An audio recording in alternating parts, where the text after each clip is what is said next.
இப்ப வந்து பாத்தீங்கன்னா எலெக்ஷன் டேட் அனௌன்ஸ் பண்ணிட்டாங்க. எலெக்ஷன் வரப்போகுது. சோ இதனால அரசியல்வாதிகளுக்கு எல்லாம் என்ன பேசணும்னே தெரியாம இஷ்டத்துக்கு வாய் விட்டு பேசிட்டு இருக்காங்களா, இல்ல என்னதான் நடந்துட்டு இருக்கு அப்படின்ற ஒரு கேள்விதான் இப்ப எனக்கு எழும்புது. எதனாலன்னு பாத்தீங்கன்னா இப்ப ரீசெண்ட் டைம்ஸ்ல வந்து பார்க்கும்போது நயன்தாரா அவங்க பாட்டு சிவனேன்னு அவங்க சினிமா அந்த துறையில இருக்காங்க. எதுக்கு சண்முகம்ன்ற இவர் வந்து சம்பந்தமே இல்லாம நயன்தாராவை இழுத்து வச்சு பேசணும்? அதாவது நீங்க கேட்ட கேள்வி கரெக்ட். அதாவது பாலிடிக்ஸ்ல இருந்து சினிமாவில் இருக்கக்கூடிய பெண்களை இந்த மாதிரி மோசமா விமர்சனம் பண்றாங்க அப்படின்னு அதுக்கு அவர் இப்ப மறுப்பு கூட தெரிவிச்சிருந்தார். நான் கூட மறுப்பு தெரிவிச்சிருக்காரு அப்படின்னு சொன்ன உடனே நான் வந்து பெண்கள் இப்படி பேசினது தவறு அப்படின்னு பொதுவா அவர் மன்னிப்பு கேட்பார். பார்த்தா நான் நயன்தாராவை பத்தி அப்படி பேசினது தப்பு, நயன்தாரா குறிப்பிட்டு நான் பேசல, நயன்தாராவை சொல்லணும்னு நான் சொல்லல. அப்ப மத்த பெண்கள்லாம் உங்களுக்கு இவ்வளவு இலக்காரமா? அது கரெக்ட் தானே. அந்த மாதிரி நயன்தாராவுக்காக ஒரு இத்தனை பேர் வந்து எச்சரிக்கை, இப்ப கனிமொழியா இருக்கட்டும் இல்ல குஷ்பு அவர்களா இருக்கட்டும், இப்ப எல்லாருமே வந்து கண்டனங்கள் தெரிவிச்ச உடனே சரி சரி நம்ம நயன்தாரா ஒரு செலிபிரிட்டி, அவங்கள சொல்லி இருக்க கூடாதுன்னு தான் நீங்க இப்பயும் வந்து நான் பெண்களை பத்தி அந்த இடத்துல தப்பா. இப்போ ஸ்டாலின் வந்து என்ன கேட்கிறாரு, முதல்வர் என்ன கேட்கிறாரு, உங்க கனவுகளை சொல்லுங்க, அந்த கனவுகளை வச்சு நான் நலத்திட்டங்களை வந்து உருவாக்குறேன் அப்படின்னு தானா ஒரு நலத்திட்டத்தை உருவாக்க இந்த மக்களுக்கு என்ன தேவை அப்படின்ற அந்த வகையில இவங்க மக்களுக்கு என்ன தேவைப்படுதுன்னு சொல்லி அப்படி ஒரு ஸ்கீம் அவர் வந்து கொண்டு வர்றாரு. ஆனா அதை கொச்சப்படுத்துற விதமா கலாச்சி பேசுறாரு. இப்போ கலாய்ச்சிகராகவே இருக்கட்டும், இப்ப எனக்கு நீட்டு தேவைப்பா, நீட்ல இருந்து விலக்கு வேணும்ப்பா அப்படி கொண்டு வந்துருவாரா ஸ்டாலின் அவர்கள், எனக்கு அதுதான் வேணும் அப்படின்னா உண்மையிலே இவர் வந்து ஒரு மக்களை பத்தி சிந்திக்கிறாரு, மாணவர்களை பத்தி சிந்திக்கிறாருன்னு சொல்லலாம். ஆனா எனக்கு நயன்தாரா வேணும் அப்படின்னா எனக்கு அந்த இடத்துல ஒரு பெண், அப்படின்னா பெண்ணுன்றவங்க யாரு உங்களோட இதுல, பெண்கள் மீதான உங்களோட மதிப்புன்றது என்ன? இப்ப எனக்கு என்னன்னா பொது இதுல இருக்காங்கன்றதுக்காக அப்படி பேசுறாங்களா, இல்ல பொதுவாவே பெண்களை பத்தி இப்படியான கருத்து தான் இருக்கா?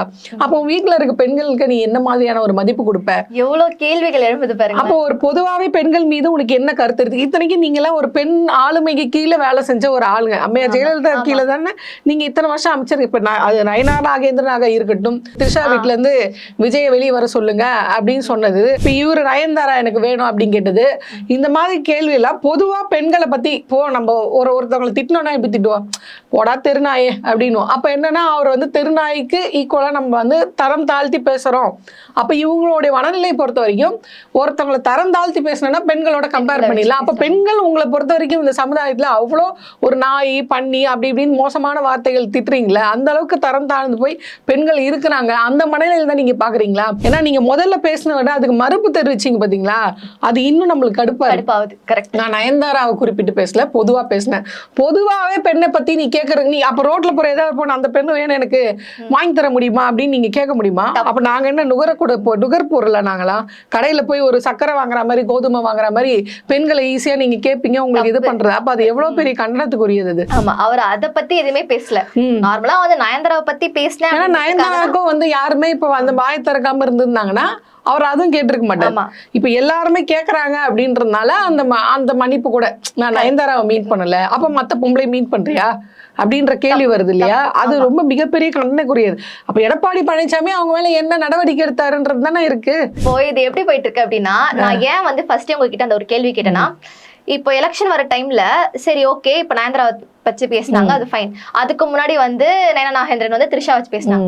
நடுவுல வந்து பாத்தீங்களா ஆதவர்ஜுனா வந்து ரஜினியை வச்சு பேசினாரு. அது தேவையில்லாம அவர் கட்சிக்கு அவரே வச்சுக்கிற சூனியம் அப்படின்னு சொல்லுவேன். ஏதாவது ஒரு டிஆர்பி ஏத்துற, இப்போ அவங்க அரசியலுக்கு வர்றதுக்கு முன்னாடி காக்கா கழுகு, இந்த பக்கம் காட்டுக்குள்ள போனா காக்கா கழுகு இருக்கும் அப்படின்னு மாத்தி ஏற்கனவே அடிச்சுக்கிட்டாங்க.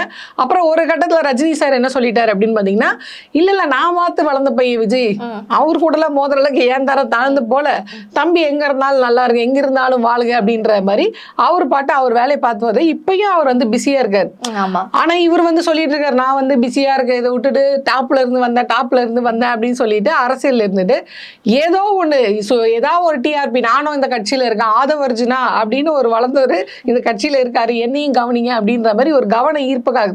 ஆனா அவரு எப்படி பல்ட்டி அடிச்சிருக்காருன்றத கவனிக்கணும். எல்லாருமே அந்த ஸ்டேட்மெண்ட் விடுறதை விட அந்த ஸ்டேட்மெண்ட்ல எப்படி பல்ட்டி அடிக்கிறாங்க விஷயமா, அந்த வகையில வந்து ஆதவர்ஜுனா வந்து கை தேர்ந்தவர் அப்படின்னு அவர் என்ன சொல்லியிருக்காருன்னா, நான் அப்படி மீன் பண்ணல, ரஜினியை வந்து திமுக மிரட்டுச்சு, அதனால நான் வந்து ரஜினி அரசியல் விட்டு போயிட்டாருன்னு மீன் பண்ணல. இந்த மாதிரி கிரிட்டிசிசம் பண்ணாங்க, ரஜினி வந்து அரசியலுக்கு வந்த உடனே கிரிட்டிசிசம் பண்ணாங்க. இப்ப என்ன பண்ணாரு ரஜினி, என்ன பண்ணாரு அதுக்கு? அதாவது அப்படி நான் மீன் பண்ணுங்க, திமுக தொடர்ந்து கிரிட்டிசிசம் பண்ணுச்சு, அதனால அந்த இது நமக்கு எதுக்கு இந்த பொழப்பு அப்படின்னு அவர் போயிட்டாரு. சரி அவர் போயிட்டாரு, இப்ப உங்களை கூட கிரிட்டிசிசம் பண்றாங்கல்ல, நீங்க போக வேண்டியதுன்னு அதுதான் அவர் அப்படி மீன் பண்றாரு. அவங்களுக்கு கிரிட்டிசிசம் பண்ணாரு, அவர் போயிட்டாரு. எங்களுக்கு கிரிட்டிசிசம் பண்ணாலும் நாங்க போல, எங்க தலைவர் அவ்வளவு ஸ்ட்ராங் அப்படின்னு. அதுக்கு ரஜினிகாந்த் என்ன சொல்றாருன்னா, எனக்கு அவங்க அந்த மாதிரி எதுவும் பண்ணல, அப்படி பண்ணாலும் பயந்து போற ஆள் நான் கிடையாது. திமுகவோட அதிமுக அம்மையார் ஜெயலலிதா எப்படிப்பட்ட ஆளு அப்படின்னு எல்லாருக்கும் தெரியும். அவங்க நினைச்சாங்கன்னா நடுராத்திரியில கூட கைது பண்ணி உள்ள போடக்கூடிய ஆள். அப்படிப்பட்ட ஒரு ஆளுமே எதிர்த்து 1996ல அவர் சொன்னார், நான் என்னோட சப்போர்ட் வந்து டிஎம்கேக்கு தான், இந்த அம்மா ஆட்சிக்கு வந்தா நீ தமிழ்நாடை காப்பாத்துறதுக்கு யாருமே இல்ல அப்படின்னு ரொம்ப நேரடியாக பிரஸ் வச்சு, ஆமா நான் கருப்பு பணம் வாங்குறேன் அப்படின்ற மாதிரி ஓப்பனா பேசினார். இவரு விஜய் அவர்களை ஆதவர்ஜுனா சொல்றாருல்ல, எங்க விஜய் அவர்கள் அந்த மாதிரி ஒரு பிரஸ் மீட் கொடுக்க சொல்லுங்க பாப்போம். கண்டிப்பா சொல்ல முடியாது.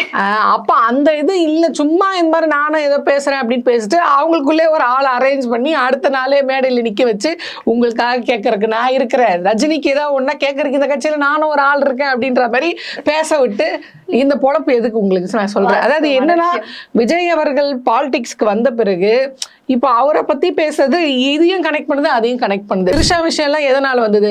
நயனா நாகேந்திர அவர்கள் த்ரிஷாவை குறிப்பிட்டு அவர் பேசல. விஜய் த்ரிஷா வீட்டுல இருந்து வெளியே வந்தா நல்லா இருக்கும். நான் கேட்கிறேன், விஜய் அவர்கள் த்ரிஷா ஏதாவது சப்போர்ட் பண்ணி ஏதாவது பேசினாரா? இல்ல, அது அந்த விஷயத்துல ரெண்டு பேருமே வாய் திறக்கல. எனக்கு இந்த இடத்துல ஒரு கேள்வி வந்துச்சு. இப்ப என்ன அப்படின்னு சொல்லிட்டு பாத்தீங்கன்னா, அதாவது சினிமால இருந்து அரசியலுக்கு நிறைய பேர் வந்திருக்காங்க. ஆதி காலத்துல இருந்து இந்த எம்ஜிஆரா இருக்கட்டும், அதுக்கப்புறம் சிவாஜி வந்தாரு, இப்ப கமல்ஹாசன், எல்லாம் நிறைய பேர் வராங்க. ஆனா விஜய் சினிமாவை விட்டுட்டு இப்ப அரசியல் வராருன்றதுதான் ஏன் அவ்வளவு ஒரு பேச்சு பொருளா இருக்கு? அந்த பீக்கு தான். அதாவது இவர் சொல்றாருல, நான் பீக்ல இருந்தேன் அப்படின்னு, அந்த பீக்ல இருந்து நான் வந்துட்டேன் அப்படின்னு இவருக்குன்னு ஒரு கூட்டத்தை உருவாக்கி வச்சிருக்காரு. நீங்க நல்லா உத்து பாத்தீங்கன்னா தெரியும், விஜயோட ஃபேன்ஸோடைய அந்த நேச்சரே எப்படி இருக்குன்னா, இதுக்கு முன்னாடி படம் ரிலீஸ் ஆகும்போது போய் பாத்தீங்கன்னா அந்த தியேட்டரே உடைச்சு நாசம் பண்ணியிருப்பாங்க. ஒரு ஸ்க்ரீனை கிழிக்கிறது, அந்த சேரை உடைக்கிறது, இந்த மாதிரியான மனநிலையில. அப்போ விஜய்க்கு என்ன யோசனை அப்படின்னு பார்த்தீங்கன்னா, நம்ம என்ன சொன்னாலும் இவங்க கேட்பாங்க போல, நமக்குன்னு ஒரு அடிமை கூட்டம் இருக்கு. ஏன்னா இவர் கட்சி ஆரம்பிச்சு இத்தனை விஷயம், ஃபர்ஸ்ட் பாஜக என்னோட எதிரினாரு, அப்புறம் பாஜக அவனை எதிர்த்து பேச மாட்டேன், ஃபீல்டுலே இல்லைன்றாரு. எனக்கு புரியல எப்படி அது ஃபீல்டுல இல்லைன்னு ஆகும். இப்போ அதிமுக கூட கூட்டணியில பாஜக இருக்கு, நாளைக்கு ஜெயிச்சு வந்துட்டா பாஜகவுடைய கூட்டணி தான் ஆட்சி செய்ய போகுது. அப்படி இருக்கும் அது ஃபீல்டுல இல்லை, நான் எதிர்க்க மாட்டேன்னு சொல்றேன்னா அது எனக்கு புரியல. அப்படி அந்த மாதிரி நீ பாஜகவை எதிர்க்க போறேன்னு சொல்ற, அப்புறம் ஃபீல்டு இல்லைன்னா நான் எதிர்க்க மாட்டேன் அப்படின்னு சொல்ற, அப்புறம் நீங்க வந்து அவங்க கூட கூட்டணிக்கு போறோன்ற ஒரு பேச்சை விட்டு முன்னோட்டமா பாக்குறீங்க. இது வரைக்கும் ஒரு இடத்துல கூட மோடிஜி, அமித்ஷா, பாஜக அப்படின்னு எதிர்த்து ஒரு இடத்துல பேசல. தொடர்ந்து ஒரே இது மனப்பாடம் பண்ணிட்டு திமுகவை எதிர்த்து பேசுறது மட்டுமே அவர் எதிர்த்து பேசிட்டு இருக்காரு. ஸோ இப்படி இருக்கும்போது இவர் எப்படி பாஜகவை எதிர்க்கக்கூடிய ஒரு நபரை நம்ம பார்க்க முடியும்? இதுல இன்னொரு விஷயமும் என்னன்னா, அவர் கடைசியா நடிச்சிருந்த இந்த படங்கள், ஜனநாயகத்துக்கு முன்னாடி இந்த லியோ, மாஸ்டர், அதுக்கு நடிச்சிருந்த படங்கள், எனக்கு வந்து ஒரு சில விஷயங்கள் எப்படின்னா, அவரா ஒரு ஹைப் கிரியேட் பண்ணி, நான் வந்து இவ்வளவு சேலரி வாங்குறேன், இவ்வளவு இந்த அளவுக்கு நான் சேலரி வாங்குறேன், நான் தான் இப்ப தமிழ் சினிமால ஒரு ஹியூஜ் பர்சன் அப்படின்ற மாதிரி ஒரு ஃபேம் கிரியேட் பண்ணும் அப்படின்ற மாதிரி ஒரு விஷயம் நடந்திருக்கு அப்படின்னு சொல்லிட்டு ஜஸ்ட் நான் ஒரு பிசிறு கேள்விப்பட்டேன். அதெல்லாம் உண்மையா இருக்குமா? ஒருவேளை இருந்தா அது நம்மளுக்கு ஒன்றும் பெரிய விஷயம். அவர் ஒரு படத்துக்கு எவ்வளவு வேணாலும் வாங்கட்டும், அது அவரோட தனிப்பட்ட விஷயம். நீ 200 கோடி வாங்குங்க, 500 கோடி வாங்குங்க, அதுக்காக நீ மக்களுக்கு என்ன செஞ்சீங்க அப்படின்றத கேள்வி. இப்ப விஜயகாந்தோட இவரை வந்து கம்பேர் பண்ணிக்கிறார். ஆனா விஜயகாந்த் அவர்கள் அரசியலுக்கு வர்றதுக்கு முன்னாடியே தன்னோட சொந்த கை காசை போட்டு தையல் மிஷின் வாங்கி கொடுக்கறதா இருக்கட்டும், நலத்திட்டங்கள் செய்யறதா இருக்கட்டும், அதாவது நிறைய செய்வாரு. இவர் இப்ப அரசியலுக்கு வரப்போறேன்னு ஞானோதயம் இந்த பின்னாடி ஒரு ஒளிவட்ட தெரிய ஆரம்பிச்சிருச்சு. பாருங்க, நான் வந்து ஃபர்ஸ்ட் ரேங்க் எடுக்கிற பசங்களுக்கு எல்லாம் இலவசமா இதை கொடுப்பேன், அதை கொடுப்பேன். இத்தனை வருஷமா எங்க போச்சு? பண்ணிருக்கலாம் தானே. என்னைக்கோ ஒரு நாள், அதாவது ஈழத்தமிழர்களுக்கு 100 ரூபாய் நன்கொடை கொடுத்த வள்ளல் தான் அவரு. கேட்டா எங்க அண்ணன் வந்து கொரோனால காசு கொடுத்தாரு அப்படின்வாங்க. எல்லாம் முன்னேற்பாடா அப்பத்துல இருந்தே செஞ்சுட்டே வர்றதுதான். சோ அந்த மாதிரி ஏதோ ஒரு பின்புலம், இது செஞ்சா இது வருமா, இதை யூஸ் பண்ணா இது இப்படி வருமா அப்படின்ற ஒரு கண்ணோட்டத்தோட அவங்க செய்யறாங்க. Pre planned. இதெல்லாம் இப்ப அரசியலுக்கு வரப்போறோம், அதனால முன்னாடி இப்படி எல்லாம் செய்வோம். நான் கேட்கிறேன், அனிதா இறந்ததுக்கு நீங்க போய் பாத்தீங்களா? வீட்டுல போய் பாத்தீங்களா? இப்போ நீங்க இப்ப கவினுடைய வர்றதுக்கு என் வாய் திறக்கல. நான் கூட்டம் சேர்ந்துரும் அப்படின்றீங்க. லாக்அப் டெத்து, அஜித்குமார் இறந்தாருல, அப்ப போய் வீட்டுல போய் பாத்தீங்களா? இப்பயே நீங்க போய் அந்த 41 பேர் செத்த கரூர்ல ஸ்டாம்பேட் ஏரியா நீங்க போய் பார்க்காம அவங்கள வர வச்சு பாக்குறீங்க. அப்ப அன்னைக்கெல்லாம் கூடாத கூட்டம் இன்னைக்கு மட்டும் கூடிடுதா அப்படின்ற கேள்வி வருதுல்ல. அப்போ இவர் என்ன பண்றதுன்னா, உண்மைக்குமே இவர் பெரிய இதெல்லாம் இல்ல. இப்போ சொல்றாருல, நான் பீக்ல இருந்து வந்தானே, ஒரு 5 படம் super hit duper hit. Vijay லாஸ்டா அவர் விட்டுட்டு வந்த படம் சூப்பர் டூப்பர் ஹிட்னு ஒரு 5 படம் சொல்லுங்க, வசூல்ல சாதனை படுத்து இது அப்படின்னு. அந்த மாதிரி இதுல அவரோட ஹைப் எதனால வந்துச்சு அப்படின்னு பாத்தீங்கன்னா, இவர் வந்து இவ்ளோ சேலரி வாங்குறாருப்பா, அந்த கடைசியா அவர் இந்த அரசியல் வரதுக்கு முன்னாடி வந்து உன்னை யார் வர சொன்னான்னு நான் கேக்குறேன். இவ்வளோ சேலரி இருக்குன்னா அங்கேயே சம்பாரிச்சிரு, யாரா உன்னை கேட்டாங்களா தமிழ்நாட்டுல? ஹெல்ப் பண்ண வந்திருக்கேன் அப்படின்ற மாதிரி வந்து ஒரு ஹெல்ப் பண்ணி நீ சினிமால இருந்துட்டே பண்ணு, ஆட்சி அதிகாரத்துல உட்கார்ந்தா பண்ணுமா என்ன? அந்த ஒரு பவர் இருக்கும்ல, பவர் இருக்குன்னா அப்ப அதை பத்தி பேசாத. நான் விட்டு ஏதோ புள்ள குட்டிங்களை வீட்டுல விட்டுட்டு வந்துட்டேன் அப்படின்ற மாதிரி. நான் எந்நேரம் நான் சம்பளத்தை விட்டுட்டு வந்தேன், 200 கோடி சம்பாதித்து விட்டு. அப்ப 200 கோடி சம்பாதி விட்டு வந்தீங்க, எவ்வளவு சம்பாரிச்சு வச்சிருப்பீங்க? ஏன் ஒரு ஆளுக்கு 5 கோடி செலவு பண்ணீங்கன்னு ஒரு சீட்டு கேக்குறீங்க? ஒரு வேட்பாளருக்கு 5 கோடி குறைஞ்சபட்சம் செலவு பண்ணணும், உங்ககிட்ட பணம் இருக்கான்னு ஏன் கேக்குறீங்க? நீங்க செலவு பண்ண வேண்டியதானே, கட்சி சார்பா நிதி திரட்ட வேண்டியது தானே. ஆக மொத்தம் சும்மாடா என்கிட்ட நான் எவ்வளவு பெரிய ஆள் பாருங்க, உங்களுக்காக நான் இவ்வளவு பெரிய இதெல்லாம் விட்டுட்டு வந்திருக்கேன். நான் அடுத்த வேளை கஞ்சிக்கே கஷ்டப்படுறேன், சினிமால நடிக்கிறத விட்டுட்டு நான் இங்க வந்தேன்னா அடுத்த வேளை கஞ்சிக்கே எனக்கு கஷ்டம், அவங்களுக்காக பொழைக்கிற பொழைப்பையும் நான் விட்டுட்டு வந்துட்டேன் அப்படின்ற மாதிரி ஒரு ஸ்கிரீன் கிரியேட் பண்றது. நல்லா சம்பாரிச்சு நல்லா செட்டில் ஆயாச்சு, உங்க அப்பா ஒரு டைரக்டர், அவரும் நல்லா சம்பாரிச்சு சொத்து சேர்த்து கொடுத்துட்டாரு. இப்படி இருக்கும்போது நான் எல்லாத்தையும் விட்டுட்டு உங்களுக்காக வந்துட்டேன், இனிமே எனக்கு இழக்கிறதுக்கு ஒண்ணுமே இல்லை, எதுக்கு இந்த டிராமா நான் கேட்கறேன். இப்போ இந்த தேர்தலில் தோத்துட்டா கூட அடுத்ததான் நீங்க போய் படம் நடிக்கணும்னா நடிக்கதான் போறீங்க. யாரும் உங்களை வந்து கழுத்தை பிடிச்சி வெளியே தரப்படல. ஏன்னா அவர் வந்து வாயை விட்டுட்டாரு மேடையில இருக்கும்போது, இதுதான் ஜனநாயகம் தான் என்னோட கடைசி படம், இதுக்கு மேல வந்து நான் படம் நடிக்க மாட்டேன் அப்படின்ற மாதிரி ஒரு வாய். அடுத்து என்ன சொல்லுவாருன்னா, அரசியல் எனக்கு ஒத்து வரவில்லை, நான் படத்தபடி படம் நடிக்கவே போகிறேன் அப்படின்னு சொல்லுவாரு. அரசியலை பொறுத்த வரைக்கும் ஒண்ணும் இல்லை. இப்ப இது பாஜக இந்த அதிமுக கூட்டணி வச்சுக்கோங்களேன், துரோகின்னா அது வந்து எடப்பாடி தான், எடப்பாடிலாம் ஒரு தலைவரா அப்படின்னு என் குடும்பத்தை அவன் கழுவி ஊத்துறதோ அவன் குடும்பத்தை நான் கழுவி ஊத்துறதோ அப்படின்ற மாதிரிதான் இருந்தாங்க. இன்னைக்கு ஒண்ணு சேர்ந்துக்கிட்டாங்க, அதுல குறிப்பிட்ட டிடிவி எல்லாம் போய் சேர்ந்துருக்கு. சோ அந்த மாதிரி அரசியலுக்கு வந்தவங்க இதுக்கு மேல கல்லா கட்ட முடியாது, நம்ம சாயம் வெளுத்து போச்சு அப்படின்ட்டு பாப்பாரு விஜய். நம்ம தோத்துட்டோம், எனக்கு அரசியல் ஒத்து வரல, நான் பழையபடியே சினிமாவுக்கே நடிக்க போறேன் அப்படின்னா தமிழ்நாடு மக்கள்லாம் இல்ல நீங்க வந்து அரசியலை விட்டுட்டு சினிமாவுக்கு போனீங்கன்னா நாங்கெல்லாம் வந்து நாண்டுகிட்டு செத்துருவோம் அப்படின்னு போராட்டம் பண்ண போறாங்களா என்ன? வந்தியா வா, போறியா போ, அவ்வளவுதான் அப்படின்னு தான் இருக்க போறாங்க. என்ன மிஞ்சி போனா உங்க நண்பா நண்பீஸ் வந்து அழுவாங்க, அவ்வளவுதான், வருத்தப்படுவாங்க. அவங்களும் ஒரு அடுத்த படம் ரிலீஸ் ஆனோடனே நம்மளுக்கு சேர் உடைக்கிறதுக்கோ ஸ்கிரீனை கிழிக்கிறதுக்கோ ஒரு படம் கிடைச்சிருச்சுடா, first day first show celebration. நீ இப்பயும் போய் விஜயோடைய ஃபேன்ஸ்கள் கிட்ட அவர் அரசியலா படமான்னு கேட்டு பாருங்க, படம்னு சொல்லுவாங்க. ஏன்னா அவங்களுக்கு தேவை அந்த கொண்டாட்டம் இல்லை. நீங்க அவருடைய ஒவ்வொரு மீட்டிங்கும் போய் பாருங்க, ஒரு அரசியலா அவங்க தலைவர் என்ன பேச, அவங்க என்ன கொள்கை என்ன கருத்து சொல்ல வர்றாரு, அவர் என்ன செய்ய போறாரு, அந்த மாதிரி எதுவுமே இருக்காது. விஜய் டிவிக்கே விஜய் வந்தா பிளெயின் ஸ்டேட்மெண்ட் தான். விஜய் வந்தா நல்லா செய்வார், என்னமா நல்லா செய்வார் தெரியாது. அதுல ஒரு அம்மா ரசிகர்கள் அதுல ஒரு அம்மா வந்து சொல்லுது, என் பொண்ணு வந்து எனக்கு துணி வாங்கி தரேன்னு சொல்லியிருக்கு, புது ட்ரெஸ்ஸும் ஹோட்டல்ல நல்ல ஹோட்டல்ல சாப்பாடும் வாங்கி தர சொல்லுது, அதனால என் ஓட்டு டிவிக்கு அப்படிங்குது. இதெல்லாம் வந்து எதுல சேர்த்துக்கிறது புரியல. உன்னுடைய ஓட்டுன்றது எவ்வளவு பெரிய வேல்யூவா இருக்கு, அதுவும் இன்னைக்கு காலம் அப்படின்றது எப்படி இருக்கு. ஏமாந்தா பாஜக உள்ள வந்து உட்காந்து தமிழ்நாட்ட பாஜக கிட்ட இந்தியா மாட்டி 3வது ஆட்சி இது, அதாவது 10 முடிஞ்சு 11 ஆண்டு, இன்னும் மீட்டெடுக்க முடியல இந்தியாவே அவங்க கிட்ட. தமிழ்நாடு அவங்க கைக்கு போயிட்டா நம்மளோட நிலைமெல்லாம் மணிப்பூர் மாதிரி, பீகார் மாதிரி, மத்திய பிரதேஷ் மாதிரி ஆயிடும். நம்ம எல்லாம் இங்க பயந்துட்டு இருக்கோம்.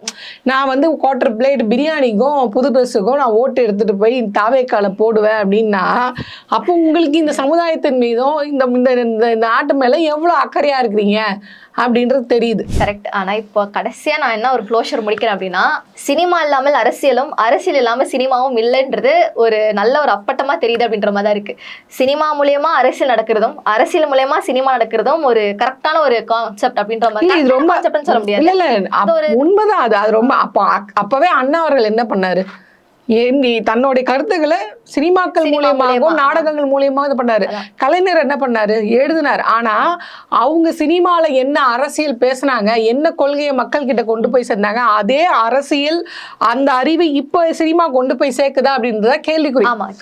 அதாவது அதுதான் விஷயம். நீ என்ன மாதிரி மெசேஜ் சினிமா மூலியமா கடத்துற, தப்பு இல்ல, சினிமா ஒரு நல்ல பிளாட்ஃபார்ம். நீங்க நினைச்சீங்கன்னா ரொம்ப ஈஸியா கொண்டு போய் ஒரு மெசேஜை கொண்டு போய் சேர்க்க முடியும். அததான் வந்து அண்ணா செஞ்சாரு, கலைஞர் செஞ்சாரு, எல்லாம் பண்ணாங்க. அது ஒரு நல்ல முறையா யூஸ் அத நீ என்ன பண்ற, அண்டாவை கொண்டான சேஸ் அடிக்க அப்படின்ற, பத்த வைக்கிற, கஞ்சா அடிக்கிற, இததான் நீ உன்னோட தலைமுறைக்கு சொல்லி கொடுத்துட்டு இருக்க.